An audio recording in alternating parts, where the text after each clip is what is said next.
पगड़ी बनले बानी। नील की पगड़िया हम झकास पगड़ी बनले बानी। एही रे नीला रंगावा में तीन धरोहर मनले बानी।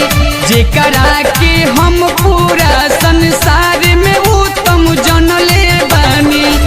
बुद्धा अम्बेडकर रविदास पगड़ी बनले बानी।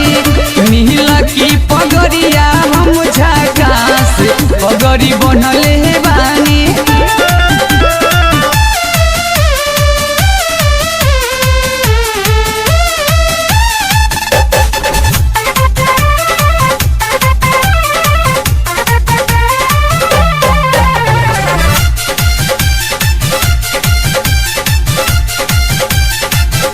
बुद्ध के नाम जदि किहरो से सुना जाला।